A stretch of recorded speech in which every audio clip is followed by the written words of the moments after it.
কেমন আছো তোমরা সবাই? আশা করছি তোমরা ভালো আছো। আমিও কিন্তু বেশ ভালো আছি। তোমাদের সঙ্গে নতুন ব্লগ শুরু করছি। তোমরা সকলেই জানো বাড়ি গিয়েছিলাম। তো বাড়িতে গিয়ে আমি আর কিছু ভিডিও সেরকম একটা শ্যুট করিনি, কারণ দাদা এসেছিলো, ওর সাথে একটু মানে গল্প টল্প করেছি, কথা টথা বলেছি। আর এখন যাচ্ছি হচ্ছে একটু শপিং করতে, কারণ আমার বাবা টাকা দিয়েছে জামা কাপড় কেনার জন্য, ওর জন্য যাচ্ছি।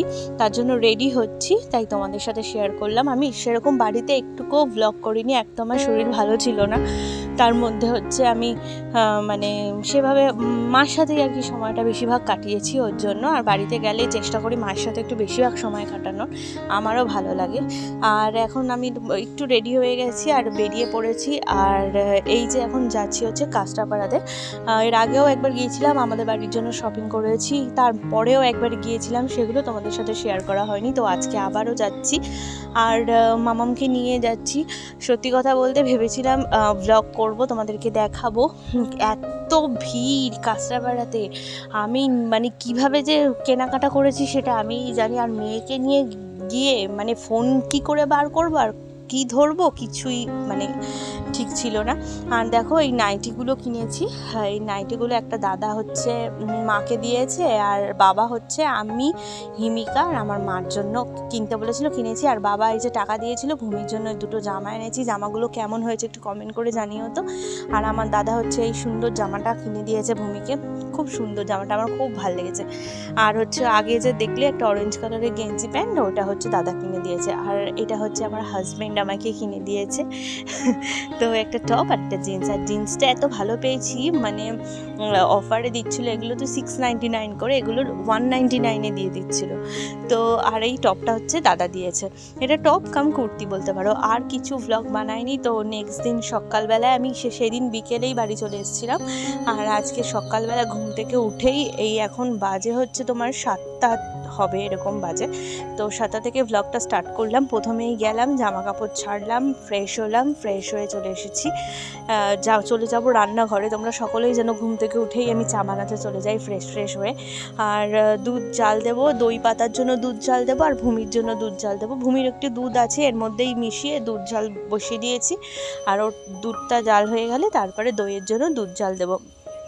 আর এদিকে হচ্ছে চা বসাবো, তার প্রিপারেশন করছি। জল নিয়ে নিয়েছি, মাপ মতো চিনি দিয়ে তারপরে এবারে বসিয়ে দেবো। আর আমরা 5 জনের তো 5 চামচ চিনি নিই, তাতেই কিন্তু হয়ে যায়। খুব একটা কড়া মিষ্টি আমরা খাই না। আর যদি মানে আমুল দুধ মানে গুঁড়ো দুধ দিয়ে হচ্ছে চা করি, তাহলে 4 চামচ চিনিতে হয়ে যায়, কারণ গুঁড়ো দুধে একটু মিষ্টি থাকে, এর জন্য।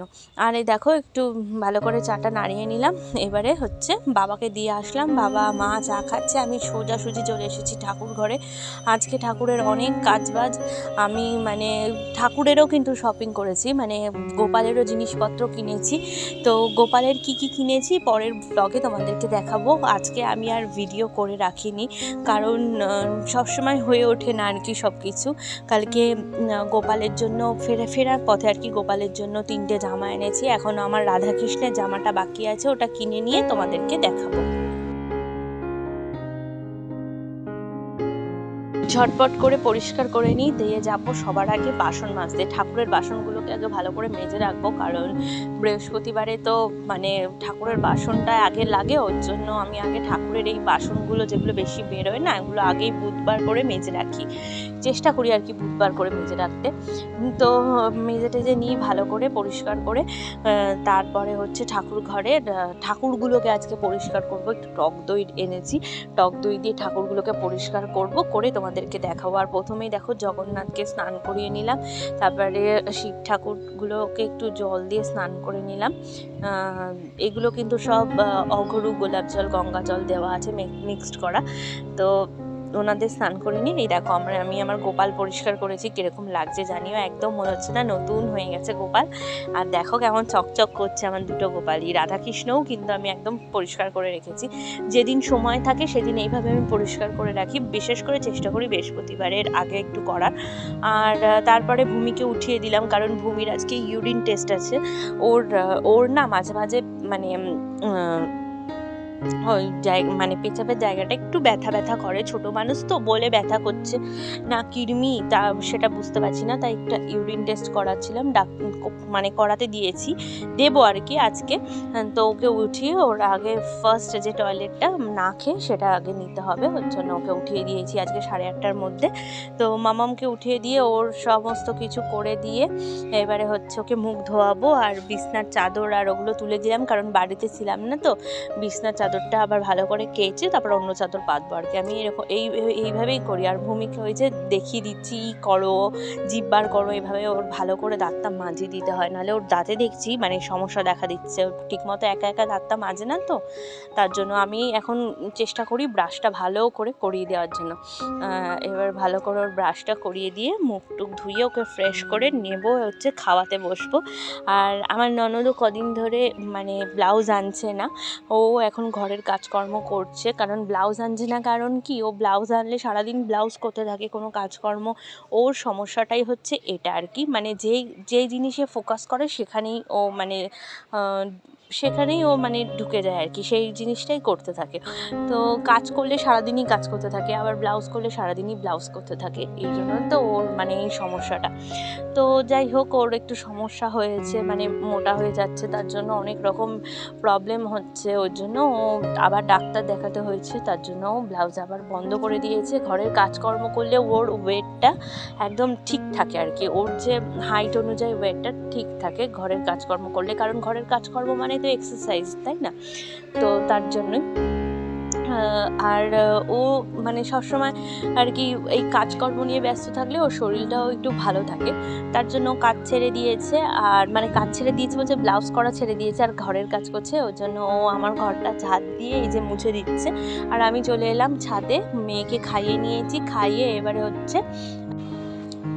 এবারে হচ্ছে আমি চলে এসেছি এই যে একটু মেলার জন্য। আজকে রোদ সেরকম ওঠেনি, মেঘমেঘ করে আছে, মনে হচ্ছে বৃষ্টি হবে, তো যতটুকু আর কি একটু রোদ পায় কাঁথাটা রোদে দিয়ে দিলাম। আর এই দেখো লাউ গাছটা প্রায় কিন্তু ছাদ ছুঁই হয়ে গেছে, তোমাদের ছোটোর থেকে দেখিয়েছিলাম লাউ গাছটা, আজকে ছাদে উঠে যাচ্ছে, এরপরে ফল হলেও তোমাদেরকে দেখাবো আর কি, লাউটাও হলেও তোমাদেরকে দেখাবো। আর এদিকে তারপরে চলে এলাম ঝটপট করে কাচতে, ফটাফট কাচবো, কেচে মেলবো, আমার আজকে প্রচুর কাজ। আর আমার কাজটা আমি এত তাড়াতাড়ি তাড়াহুড়ো করে করি কেন জানো, কারণ আমাকে এই কাজের সাথে সাথে আমার মেয়ের রুটিনটাকেও মেনটেন করতে হয়, তার জন্য।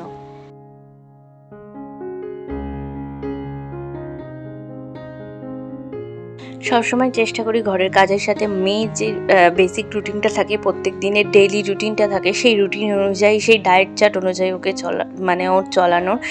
আর তাতে কী হয়, ওর হেলথটাও ভালো থাকে, শরীরটা ভালো থাকে, সেটাই চেষ্টা করি। তাই কাজগুলোকে সময় মতো করার চেষ্টা করি, যাতে ওর যে ডেইলি যে ডায়েটটা, ওর যে ডেইলি রুটিনটা সেটা ঠিক থাকে। আর যখন আমরা কোনো বাচ্চার একটা ডেইলি রুটিন ফিক্সড করি, আমরা কোনো চার্ট ফিক্সড করি, সে যেই টাইম টু টাইম সেই রুটিনে প্রত্যেক দিন চলে, এতে কি হয়, সে ছোটোর থেকে একটা ডিসিপ্লিনে থাকে এবং একটা রুটিনের মধ্যে থাকে, ফলে কি হয়, বড় হলেও সে এই রুটিনটাকেই মেনটেন করে চলবে এবং তার কোনো রকম কিন্তু অসুবিধা হবে না।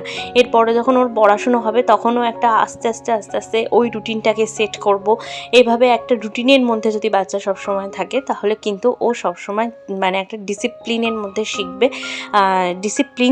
ডিসিপ্লিনের মধ্যে থাকবে। তো সেটারই সবসময় চেষ্টা করি। আর কথা বলতে বলতে দেখো ঠাকুরের কাপড় টাপড় ধুয়ে নিচে মেলে দিলাম, আর যত জামা কাপড় আছে কেচে ওপরে মেলতে এসেছি।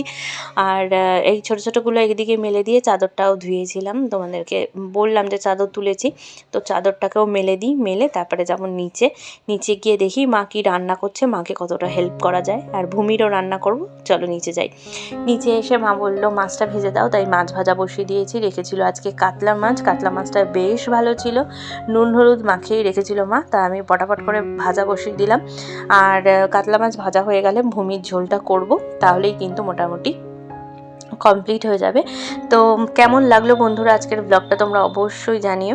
ভালো লাগলে লাইক শেয়ার সাবস্ক্রাইব করতে ভুলো না। যারা নতুন আমার চ্যানেলে তারা অবশ্যই কিন্তু চ্যানেলটা সাবস্ক্রাইব করে বেল আইকনটা অন করে দিও, যাতে সবার আগে নোটিফিকেশন তোমরা পেয়ে যাও।